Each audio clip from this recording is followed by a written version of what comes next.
Assalamualaikum warahmatullahi wabarakatuh. Perkenalkan, nama saya Abi Asmaradana dari kelompok 2 dengan tema yang berjudul pengaruh tagline terhadap brand, dan saya akan menjelaskan bagian 2 yaitu kajian pustaka. Yang pertama, saya akan menjelaskan tentang teori tagline. Menurut Schwartz, bahwa tagline adalah susunan kata yang ringkas, biasanya tidak lebih dari 7 kata, diletakkan mendampingi logo dan mengandung pesan brand yang kuat dan ditujukan kepada audiens tertentu. Lalu menurut Knapp tahun 2001, bahwa tagline adalah suatu urutan kata-kata atau suku kata pendek yang ekspresif yang digunakan untuk mengkomunikasikan dan mendramatisir manfaat-manfaat fungsional dan emosional dari brand bagi para pelanggan dan pelanggan potensial dalam usaha untuk mempengaruhi perasaan konsumen terhadap brand tersebut. Maka dapat disimpulkan bahwa tagline adalah bagian penting dari sebuah iklan yang terdiri dari kalimat yang singkat, padat, dan mudah diingat, dan biasanya tidak lebih dari 7 kata, diletakkan mendampingi logo dan mengandung pesan brand yang kuat dan ditujukan kepada audiens tertentu. Contohnya, kalau di judul saya adalah di JDID, yaitu tagline-nya dijamin ori. Lalu yang kedua, teori yang saya akan jelaskan bahwa teori brand awareness.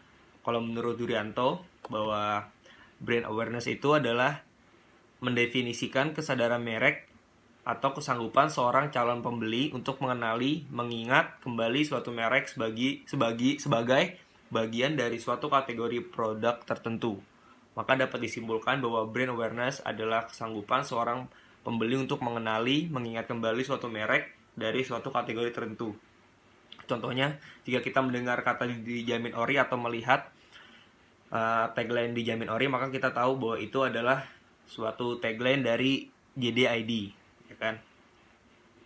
Lalu ada teori tentang iklan, bahwa iklan menurut AMA atau American Marketing Association, bahwa iklan adalah any paid form of non-personal presentation and promotion of idea, goods, or service by an identified sponsor. Itu elemen iklan pertama adalah suatu bentuk komunikasi yang dibayar.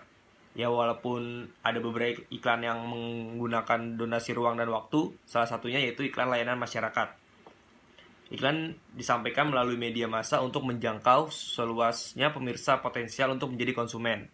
Lalu, kekuatan iklan adalah iklan terletak pada fakta bahwa iklan dibayar untuk publisitas. Artinya, kita dapat memilih media yang tepat untuk mencapai audiens atau sasaran tersebut, melaksanakan kampanye dan menyampaikan pesan serta tepat mengenai apa yang kita inginkan.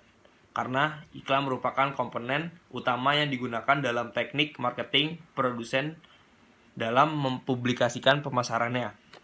Maka dapat disimpulkan bahwa iklan adalah suatu bentuk komunikasi non-personal yang dibayar oleh sponsor yang jelas dengan menggunakan media massa untuk mempersuasi atau mempengaruhi para pemirsanya.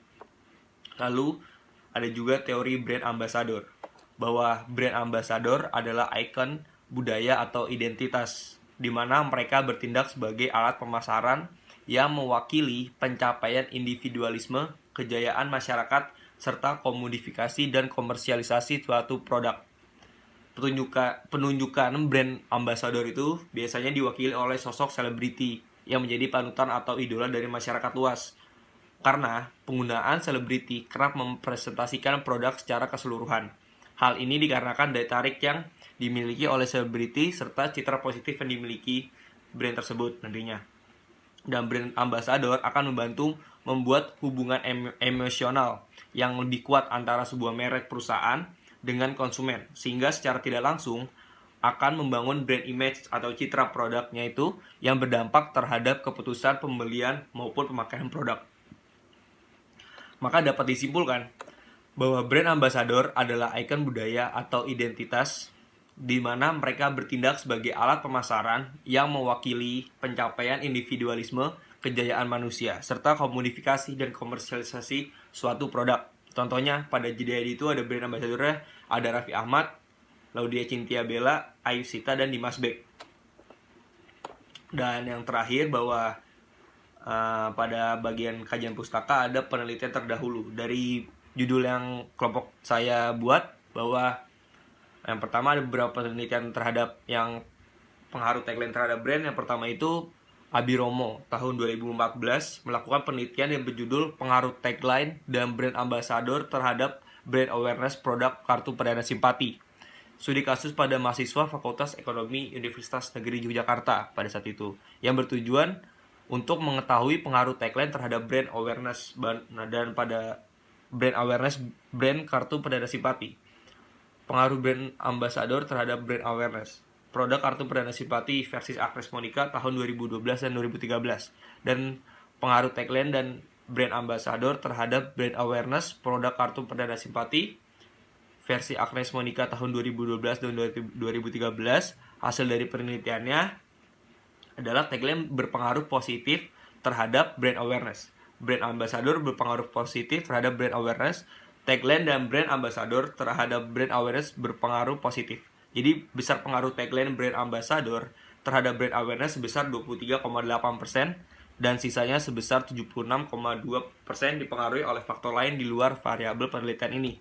Dan juga ada penelitian terdahulu yang kedua, yaitu dari dan Caidir tahun 2018 melakukan penelitian yang berjudul pengaruh tagline iklan Yamaha semakin di depan.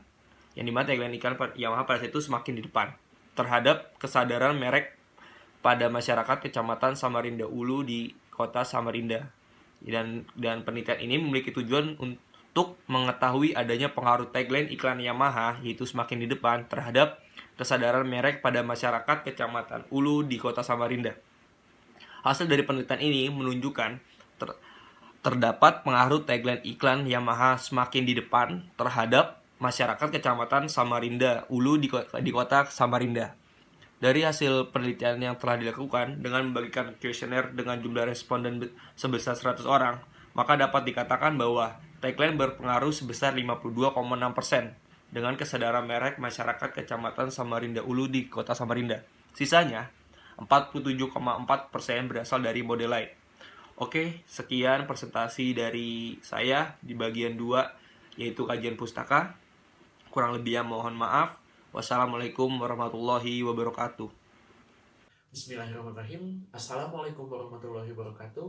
Saya Rifki Rizky Pratama dari kelompok 2. Di sini saya akan menjelaskan mengenai bab analisis.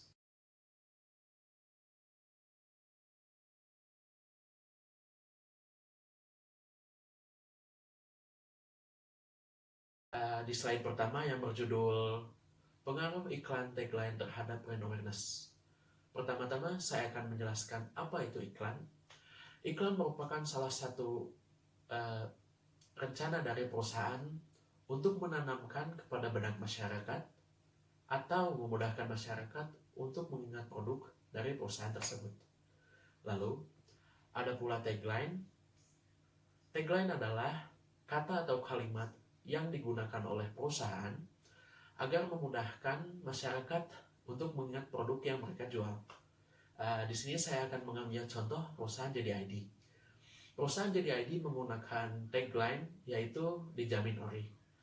Alasan JDID mengambil tagline ini dikarenakan banyaknya keluhan masyarakat saat mereka bertransaksi online atau belanja online, mereka mendapatkan barang yang tidak original atau tidak asli. Ada pula masyarakat yang mengeluh akibat mereka tidak mendapatkan produk sesuai dengan pesanan yang mereka pesan. Di sini JDID menjadi solusi pada masyarakat bahwa JDID hanya menjual produk yang original atau asli. Tagline ini pun dapat menjadi pembeda dari perusahaan JDID dan perusahaan lainnya.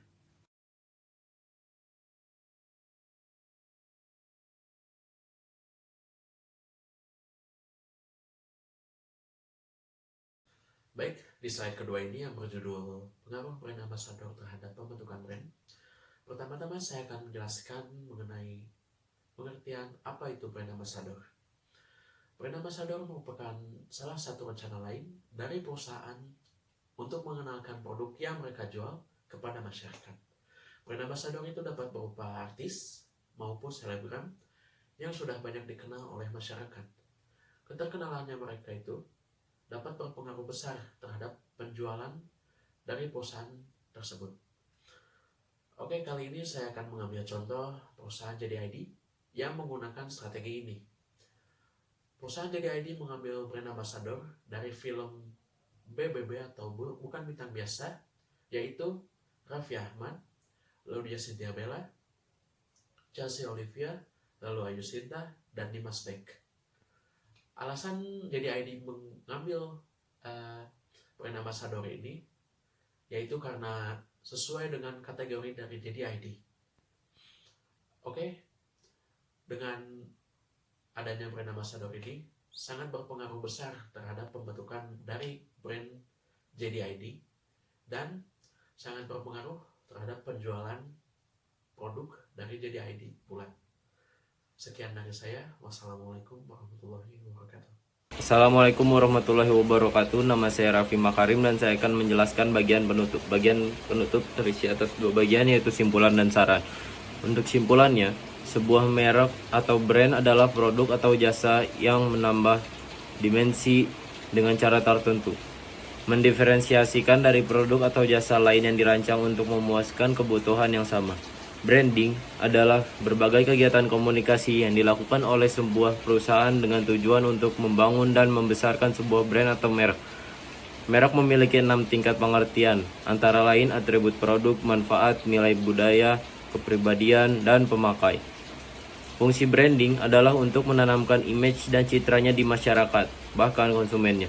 Jika perusahaan tersebut memiliki produk yang mereka jual, sehingga dengan adanya branding, diharapkan brand atau merek-merek mereka akan senantiasa diingat oleh masyarakat atau konsumennya dalam jangka waktu yang lama. Unsur-unsur branding adalah nama merek, logo, penampilan, visual, juru bicara, kata-kata, dan suara. Branding memiliki beberapa jenis, yaitu sebagai berikut. Product branding, product branding, corporate branding, geographic branding, dan cultural branding. Hal penting yang harus diperhatikan dalam strategi branding adalah berkenaan dengan loyalitas produk yang akan diluncurkan. Lalu untuk bagian saran, menurut penulis, di era sekarang ini, bangsa Indonesia perlu melakukan berbagai perbaikan di segala bidang. Adapun bidang dasar yang cukup penting seperti bidang ekonomi, hal ini perlu dilakukan agar perubahan yang terjadi nantinya menjadi lebih baik lagi. Kita juga perlu menanamkan beberapa nilai-nilai Undang-Undang Dasar 1945 dan Pancasila agar bangsa Indonesia tetap maju dan ciri khas bangsa Indonesia tersebut tetap terjaga. Meskipun pengaruh era globalisasi tidak dapat dihindari, saya yakin bahwa bangsa ini akan memiliki kehidupan yang lebih baik jika berpegang teguh pada pedoman yang ada, walaupun zaman dan teknologi semakin canggih. Terima kasih. Wassalamualaikum warahmatullahi wabarakatuh.